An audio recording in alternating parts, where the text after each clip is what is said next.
बंधुओं, आप सभी ने 5वें भाग में बड़ी सुंदर भगवान की लीला को श्रवण किया, हृदयंगम किया, जो कि हम सभी के आनंद को बढ़ाने के लिए भगवान की हम कथा को श्रवण कर रहे हैं। और आपने 5वें भाग में बड़ी सुंदर भगवान की लीला सुनी, कालिया नाग का किस प्रकार से भगवान ने उद्धार किया और कालिया के मान को भंग किया, अभिमान को दूर किया। और यहाँ तक कि आपने कथा सुनी थी और 6ठे भाग में उससे आगे की कथा आप श्रवण करेंगे। और कालिया नाग कौन है, मैंने आपको बताया था 5वें भाग में कि कालिया नाग है पाखंड। और यमुना जी कौन है? यमुना जी है भक्ति। आपने सुना था ना, यमुना जी भगवान की पटरानी है, भगवान की पत्नी है। और कालिया नाग को भगवान ने मारा नहीं है, उसको रमण द्वीप पर भेज दिया। जो रमण द्वीप, जहां सर्पों का एक स्थान है, रमण द्वीप, वहां पर भगवान ने इसका भेजा और इसका कल्याण किया। लेकिन कहता है कि प्रभु, यदि मैं रमण द्वीप पर गया, कहीं मुझे गरुण मार दे तो फिर मैं क्या करूं? तो भगवान कहते हैं कि मैंने पाद चरण अपने रख दिए हैं तुम्हारे ऊपर, और तुम्हारा अब कोई भी बाल बांका नहीं कर सकता है, अब तुम्हें कोई भी नहीं रोक सकता है, और तुम्हारा सदैव कल्याण होगा।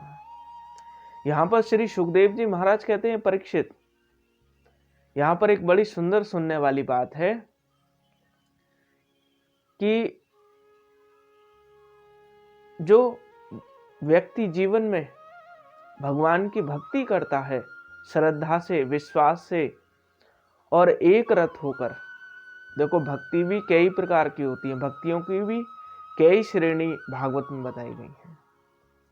वैसे 9 प्रकार की भक्ति होती है भागवत के अनुसार, कि श्रवणम कीर्तनम विष्णु, स्मरण पाद सेवनम, अर्चना बंदनम दास्यम, सख्यम आत्म निवेदनम। श्रवणम कीर्तनम विष्णु स्मरणम पाद सेवनम, अर्चनम बंदनम दास्यम, सख्यम आत्मनिवेदनम।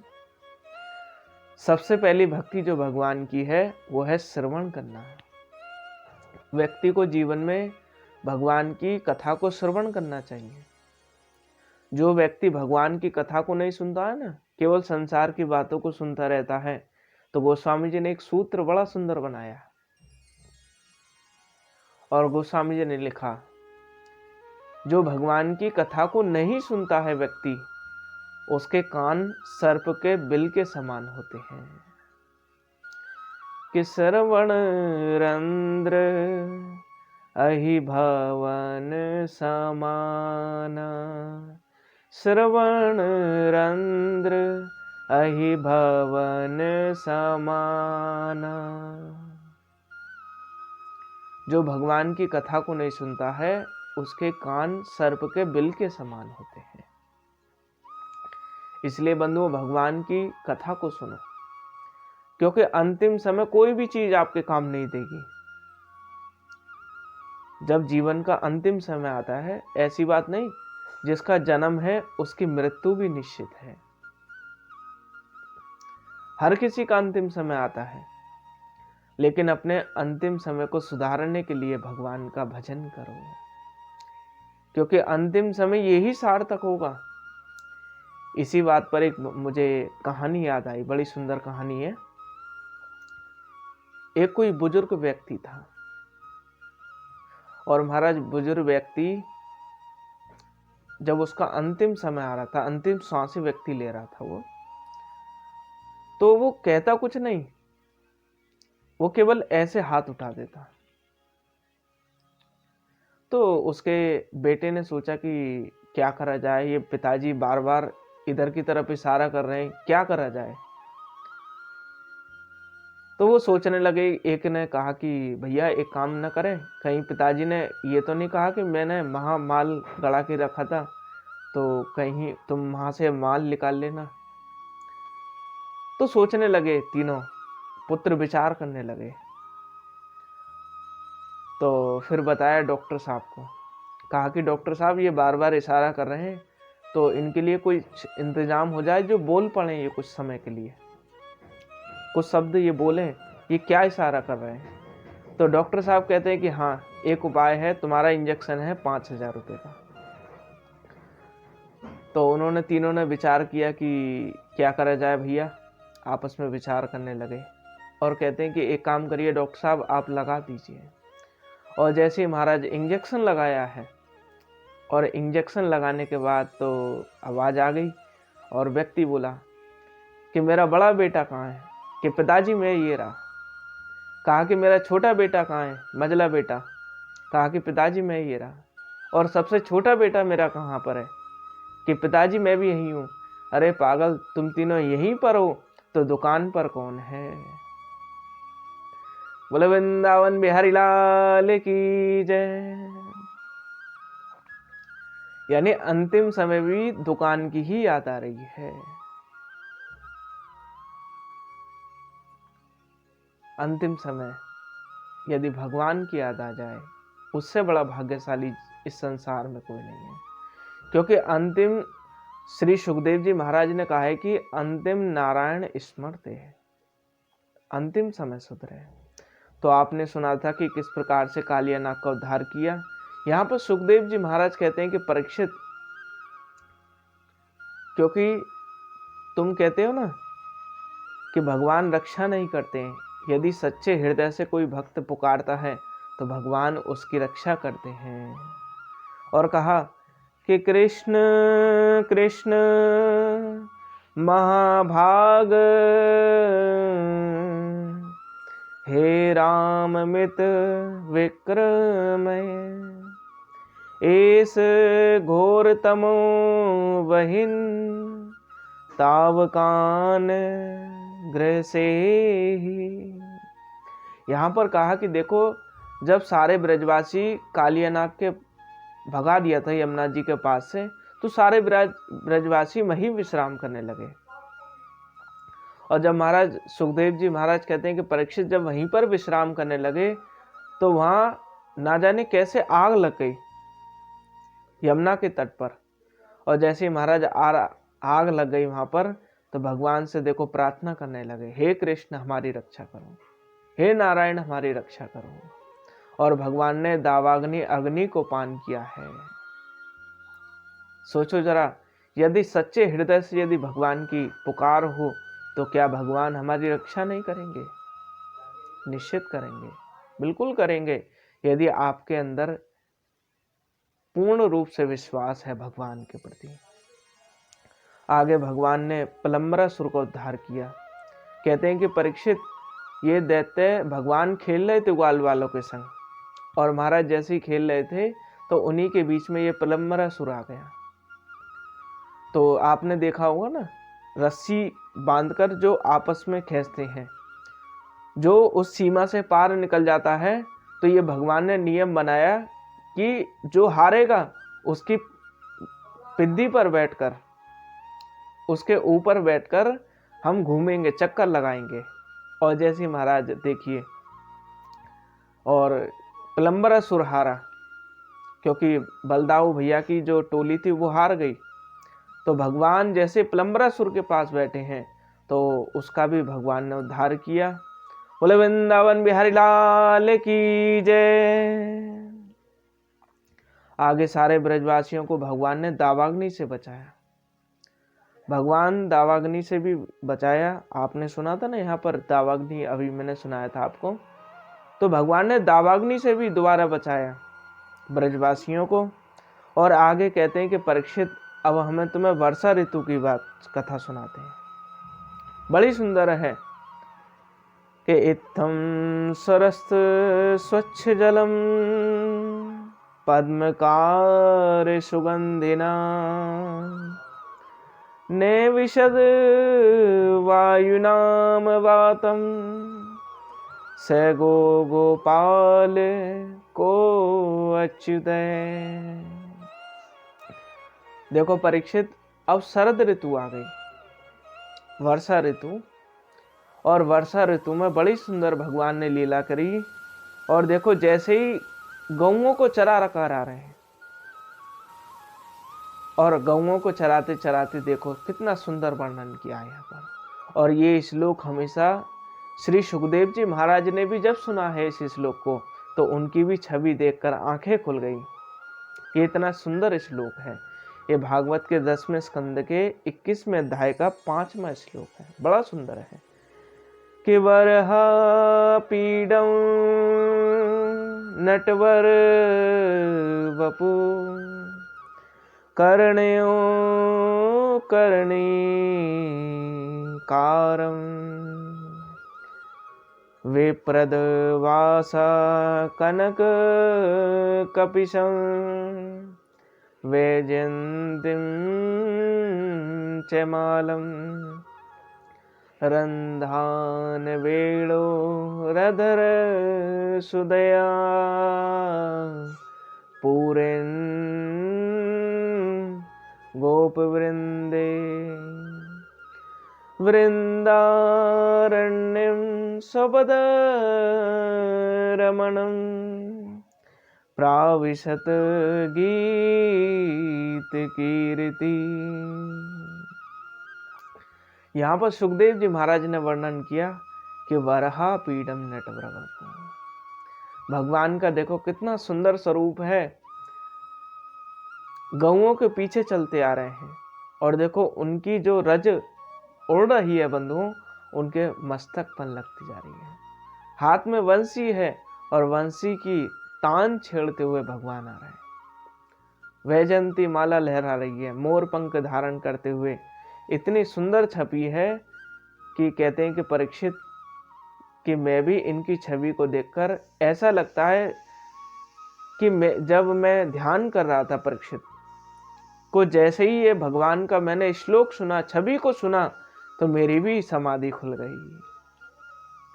और बंधुओं, भगवान की छवि तो इतनी सुंदर है कि जो एक बार उनकी छवि को निहार ले सच्चे हृदय से, क्योंकि जब तक आपके अंदर श्रद्धा नहीं होगी भगवान के प्रति, सच्चा भाव नहीं होगा, विश्वास नहीं होगा, तो भगवान की प्राप्ति आप नहीं कर सकते हैं। जब आपके अंदर श्रद्धा होगी, विश्वास होगा, पूर्ण विश्वास भगवान के प्रति होगा, तो आपके जीवन में आनंद ही आनंद उमड़ेगा। कहते हैं कि विप्रदवार कनक कपिशम, और देखो वंशी से स्वरों को तान छेड़ते हुए भगवान बड़ी सुंदर लीला करते हुए आ रहे। और गोपियां कहती हैं, गोपियों को बुलाया, और गोपियां तो इतनी सुंदर कहती हैं, अरे गोपी, ये जो वंशी है ना, इससे हमें थोड़ी चिढ़ है। तो एक गोपी ने कहा कि अरे गोपी, तुझे इस बंसी से क्यों चिढ़ है? कि बंसी से मुझे इसलिए चिढ़ है कि ये भगवान से अपनी सेवा कराती है। और सेवा कैसे कराती है देखो सुनो। उंगलियों के द्वारा तो अपने ये पैर दबाती है, और फूंक के द्वारा, होठों के द्वारा, करकमल के द्वारा भगवान से अपनी देखो सुंदर सुंदर सेवा कराती है। वाणी की, शब्दों की सेवा कराती है। और देखो जो भगवान के नाक में मोती लगा है, उससे इसका छत्र बंधा हुआ है, इसको छाया मिलती है। क्योंकि बंधुओं, वंशी कोई साधारण नहीं है, वंशी भगवान रुद्र है। वंशी वंशस्थ रुद्र, वंशी साक्षात रुद्र भगवान है, शंकर भगवान है। बोले शंकर भगवान की जय। और गोपियां कहती हैं कि अणवक्षता फलमिदं ने परं वेदामि सखे पसनुनु विवेश तयोर्वसे वक्तं ब्रजेश सुतयो रणुवेणुजुष्टं येर्वा निपित मनुरक्ष कटाक्ष मोक्षम। कहते हैं कि गोपियां कहती हैं कि भगवान की इतनी सुंदर छवि है कि जब भी हम इनके लिए देखने के लिए ललायित रहती हैं, और जब इनको देखती हैं तो पलकें लिखती गिरती हैं कि एक एक युग के समान लगता है। सोचो जरा, भगवान से गोपियां कोई साधारण नहीं है, कोई मनु रूपा है, कोई साधन कन्या है, कोई स्वयं कन्या है। ये गर्ग संहिता में बड़ा सुंदर इसका विवेचन है गोपियों के विषय में। और गोपियां सदैव भगवान को याद करती हैं, निहारती हैं और बड़ी सुंदर उनकी सेवा भी करती हैं।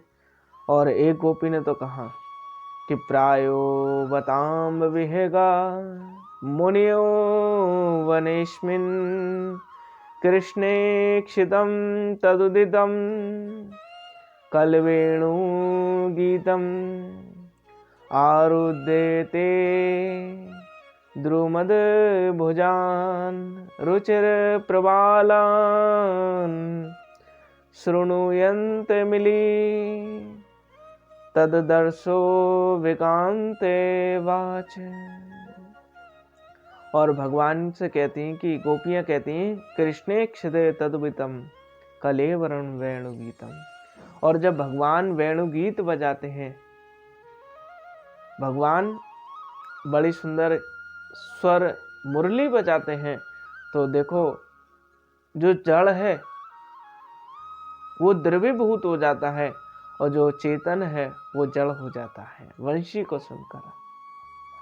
वंशी का इतना प्रभाव है। और आगे कहते हैं कि परीक्षित, बड़ी सुंदर भगवान की एक लीला है। भगवान ने चीर हरण लीला करी और बड़ी सुंदर लीला है। ये हेमंत ऋतु में हुई और इन्होंने कि हेमंते प्रथमे मासी नंद ब्रज कुमारिका चेरु हर विपस्यम भुजानना कात्यारणंचन व्रतम। ये हेमंत मास में जब आया, जब ये बड़ी सुंदर लीला करी है। और जब गोपियां नहाकर, क्योंकि सुबह ही ये यमुना जी में 4 बजे स्नान करती थी, तो भगवान ने इनको, क्योंकि नग्न स्नान करती थी, तो भगवान ने इनके लिए एक सुविधा करी। भगवान ने इनको प्रैक्टिकल में समझाने के लिए प्रयास किया। क्योंकि जो चीर हरण किया, भगवान को कोई काम वासना के अंतर रहित नहीं किया। भगवान ने जो चीर हरण लीला, ये शिक्षा देने के लिए, ये जीव और परमात्मा के मिलन के लिए भगवान ने ये शिक्षा प्रदान करी है कि कात्यायनी महामाये महायोगीन धीश्वरी नंद गोप सुतम देवी पति में कुरुते नमः। और गोपियां हाथ जोड़कर भगवान से यही प्रार्थना करती हैं कि हे प्रभु, हमको सदैव सदैव के लिए कृष्ण प्राप्ति हो, हमको कृष्ण ही पति रूप में मिले। और जैसे महाराज नहाने के लिए, स्नान करने के लिए सुबह सुबह यमुना जी में गई, तो भगवान भी पीछे पीछे पहुंच गए। और जैसे वस्त्र उतारे तो भगवान ने वस्त्रों को उनके उठा लिया। और देखो, वट वृक्ष पर जाकर भगवान बैठ गए। और गोपियां देखती हैं कि हमारे वस्त्र कौन चुरा कर ले गया, तो श्रीमान जी भगवान बैठे हुए दिखाई दे गए वृक्ष पर। और भगवान कहते हैं कि गोपियों, तुम्हारे वस्त्र हमें न पता कौन ले गया। तो कहते हैं कि ये वृक्ष पर कौन दिखाई दे रहे हैं, वृक्ष पर दिख तो रहे। तो भगवान कहते हैं कि ये तो हमारा फूल लगाया प्रेम से को शिराद है। लेकिन गोपियां प्रार्थना करती हैं कि हे प्रभु, हमें हमारे वस्त्र लौटा दीजिए। तो भगवान कहते हैं कि ऐसे ही तुम निकल आओ। तो कहते हैं कि प्रभु आप तो बैठे हैं, लेकिन भगवान कहते हैं कि मैं तो सर्वत्र निवास करता हूं। और श्री सुखदेव जी महाराज कहते हैं कि परीक्षित, कि श्याम सुंदर ते दासे करवाम तबोदितम देहि वांसांसि धर्मज्ञे नो वेद रागे ब्रुवामहे। जो दास्य गोपी हैं, जो शत्रु जाति की गोपी हैं, वो कहते हैं कि हे प्रभु हम आपके दास हैं, हमारे वस्त्र लौटा दो प्रभु। लेकिन जो वैश्य स्वभाव की हैं, वो तो कहती हैं कि करवाम तबोदितम, वो कहती हैं कि प्रभु हमारे वस्त्र लौटा दीजिए। लेकिन जो क्षत्रिय स्वभाव की हैं, वो कहती हैं कि देखो कि देही वांसांसी धर्मज्ञ है, यदि तुम वस्त्र नहीं दोगे तो नंद बाबा से हम तुम्हारी शिकायत कर देंगी। लेकिन जो ब्राह्मण समाज की गोपी हैं, वो कहते हैं कि हे प्रभु चेद रागे ब्रुवाम है, हे प्रभु हम आपको प्रणाम करती हैं, हमारे वस्त्र लौटा दीजिए। और एक एक गोपी सूर्य भगवान को अर्घ्य देती हुई, उनको प्रणाम करती हुई, वरुण देव को प्रणाम करती हुई, भगवान के हाथ जोड़ते हुई गोपियां बाहर आईं और भगवान ने वस्त्र बाहर दिए और कहते हैं कि हम तुम्हारी आकांक्षा को पूर्ण करेंगे। भगवान ने कहा भक्तो यदि मैं दास्यो मनेव भक्त करिष्यत। भगवान कहते हैं कि देखो गोपियां तुम चिंता मत करो, आगे शरद पूर्णिमा आएगी, उस पर हम तुम्हारी जो आकांक्षा है उसको पूर्ण करेंगे। और इस प्रकार से भगवान ने कहा कि गोपियां अब तुम जाओ, अपने परिवार का भरण पोषण करो, उनकी सेवा करो। देखो जीवन में जब भी आपको अवसर मिले भगवान की सेवा करो। कुछ लोग कहते हैं कि भगवान की सेवा करने के लिए हमारे पास टाइम नहीं है। अरे भैया टाइम होता नहीं है किसी के पास भी, टाइम तो निकालने से निकलता है। प्रेम से कुछ राधे। यदि कोई कहे कि मुझे टाइम नहीं है, लेकिन टाइम निकालोगे। आपने देखा है ना, एक जुआरी होता है, जुआरी कितना भी व्यस्त हो, कितना भी व्यस्त रहे वो, लेकिन वो जुआ खेलने के लिए टाइम निकाल ही लेता है। प्रेम से कुछ राधे। आपने शराबी देखा होगा, शराबी कितना भी व्यस्त रहे लेकिन शराब पीने के लिए वो टाइम निकाल ही लेगा।